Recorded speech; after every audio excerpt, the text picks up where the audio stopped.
So apparently if we criticize with facts, the actual reasons why J-Lo is canceling her concerts were sexist. But hey, at least Jernnifer is out there forcing some smiles. Welcome to Popcorn Planet. I'm Andy Signore. Man, J-Lo fans are not happy with me because apparently it's not about the trifecta of failed vanity projects that J-Lo has recently released. No, apparently it's also not about the concert ticket sales, which were not up to snuff. They got 70% of the venues, Andy. It's not good enough in today's standards. No, apparently if I criticize this woman, I'm a sexist. My goodness, the fans out there are wild. J-Lo put out an album about how love exists, positivity, happiness. She made a film about the importance of loving yourself, and she was met with relentless bullying, rumors, and malice. Straight up viciousness from sleazy-ass publications and brain-dead stan culture. She walked upstairs. She's a bitch. Her co-star jokes around with her. He hates her. She orders a sandwich. She's a liar. She has curly hair. She tries too hard. Y'all are some hateful-ass MFers. Well, Angel Carter, I think you got to give some of this responsibility over on J-Lo herself. She admitted this in her documentary, which I'm going to be breaking down next week. I'm doing a full video essay breaking down with clips, so you don't have to watch it, on just the audacity of this woman. There are so many clips in this documentary that exposed her in a way that I just think she was so blind to see. This woman's a narcissist, she's a diva, and she's just not as talented as she thinks she is in her brain. Hey, look, she can dance. She's got a great rump. She talks about it in the documentary.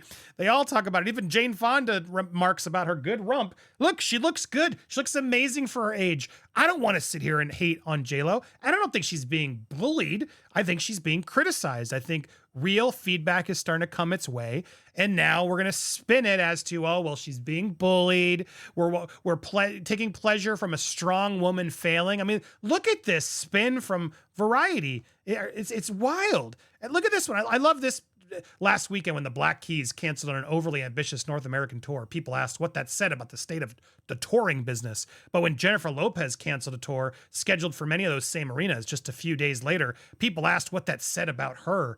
Dude, I'm putting J-Lo in a bigger box than the Black Keys. I am. She's supposed to be this global superstar. And don't tell me that stadiums aren't selling out. Hello, Taylor Swift. Adele is doing great in Vegas night after night every weekend. Billie Eilish crushes it. Olivia Rodrigo is crushing it. My gosh, I went with my daughter. That show is killing it. There are so many amazing female artists. Hello, Shakira. She sold those stadiums. She didn't cancel her tour. So no, it's not about the industry. It's a J-Lo problem. And if we call it out, we're not sexist. So I resent this Variety and all these weirdos out there. She's trying to play damage control, but the reality is she needed this humble check. She needed to be humbled. She's out there faking her Jenny from the block, Bronx nonsense, and we're just sick of it, as am I. I don't want to bully her. I don't think anyone should bully her, but the reality is she needs to accept the criticism, right? She needs to accept it. There's clearly trouble in paradise. And I don't wish any couple to go bad, but my gosh, these fake smiles are just so funny. It's as if like Ben Affleck saw our report and all the others and is like, oh, there's paparazzi. So instead of being my normal self, hey, I'm going to put on a fake smile for all these photos. Hey, good to see you, Jen. Yay. We're going to do everything with big smiles. Ha ha ha. It just feels so forced. I'm sorry, but it is. I don't even buy this. I don't even believe this is real. And I'm not the only one. So fake. We're going to go through these replies. Hold on, I had them up here. It just all looks so ridiculous that they're out there trying to play like it's all normal. There's nothing wrong. There's clearly stuff wrong. So fake. That's how Ben Affleck kisses his grandmother on the cheek too. And now he's doing it to J-Lo. Exactly. It's a grandmother kiss. That is a grandmother kiss. Ha ha. Everyone's just not buying it. They should have rehearsed this better. A happily married couple is not going to be acting like this, like former college buddies who randomly run into each other at Whole Foods. It's given, hey, I haven't seen you in a while. What's new? It's so forced. Now some are buying it. I do wish them well. I don't want to see them, but a lot of people are not accepting this new attempt. I want them to work so badly. Look, I did too. I'm not lying. I'm not trying to wish their demise. My midlife crisis couple. Look, I didn't believe the rumors, but she loves that man and he loves her. I do think there's genuine love there. I do. We can criticize all they want, but A lot of people not buying it. Not a lot of people. He looks so happy. The way they're trying not to have PDA, but you can clearly see both of them having butterflies and Ben's hand on her waist instead of her ass, like the usual thing. They're playing with us. I'm gonna die. So I guess the whole stan culture believes they're holding back.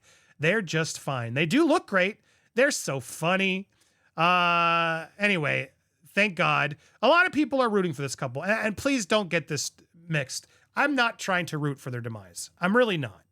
But because I've been reporting honestly, it is about the ticket sales. It is. Because I've been reporting honestly, now I'm getting all this flack that I'm sexist. No. I got into a whole debate. I'm trying to find the tweet as I was talking. I got into a whole debate with this dumbass who just doesn't even get how ratings work. The whole argument back to me was, well, Andy, it's #1 on Netflix. Her documentary was #1 on Amazon. Blah, blah, blah, blah, blah. They have no clue that Netflix, Amazon, all of these providers fake their numbers. That's what they do. They fake their numbers because, here, literally, Google it, you bozo. You act like you know more than them. Mid-attaining top spot on Prime and Netflix is being humbled. I love that for her, unlike you losers. Yeah, like Amazon and Netflix are honest about their ratings and don't throw their expensive products in there to try to get views. Nice cope. You act like you know more than what they do. You are no one. Why would streaming platforms lie about ratings? Literally Google it.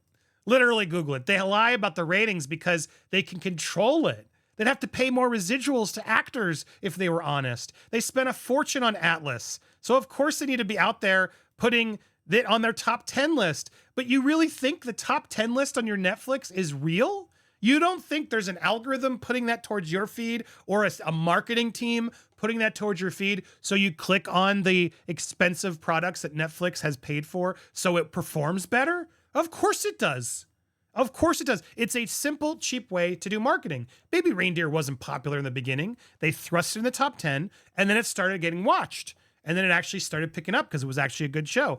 That's how it works. There's a lot of shows that go in that top 10 that don't end up lasting very long. Rebel Moon Part 2, which they thrust in there for a little bit, but even they knew they couldn't keep that turd on that list for so long. They do this all the time. All of their new shows go to #1, and they try to keep it there based on how the interest works. But it's its length at the number top 10 spot that I think really speaks volumes. They're not going to keep a show there that's not getting clicks. And we'll see how quickly Atlas falls from that top 10, because if it really was successful, they would keep it there to keep more viewers watch, because that's how algorithms work. They want you to click on things that are going to bring you back in and have you watch more. But that is how Netflix works. So yes, I do know more about Netflix. UV, trust me, I get it. And don't be delusional and assume you know better just because Ben Affleck and J-Lo are telling you. And don't believe just because they're smiling that all's hunky-dory. Now, look, I do feel for them a bit. Like, it's tough to be out there. I'm more Team Ben on this because he doesn't like the press and J-Lo does. And J-Lo's trying to get him to do more press. They talk about this in the documentary, guys. But overall, this idea that she's being bullied and this is all sexism, no, girl. You caused this. You said it in your own documentary that you knew this could be a disaster. Well, it's now a disaster. You paint your whole documentary as, will J-Lo get enough money to complete her vanity project? Oh, it's such a struggle for this millionaire to get all the money to finish her big budget vanity project. Spoiler alert, she gets the money. It's on Amazon. They ended up paying her. So she lost nothing. She got paid in advance to make it all, to pay it back. So she didn't really lose anything, but she did lose this concert, which is where she actually makes her revenue. And I don't believe for a second if those numbers had actually sold out all those stadiums that she would have canceled the show. So she can go out there and label sexism and try to talk about how the percentage of ticket sales were way better, yada, yada, yada. She tried to rebrand the tour. It didn't work. She still couldn't get it to go. I'm sure wants to spend time with her family. I believe she's heartsick. I don't want anybody to bully her, leave her alone. I do believe it, but she's feeling that way now, especially because everything's failing. This is not a good year for J-Lo. And Jernnifer at least is trying to get better. I do wish them both the best. But what do you think on this? Are you surprised? Are you a sexist? Do you think it's we canceled her tour because we want to see a strong woman fail?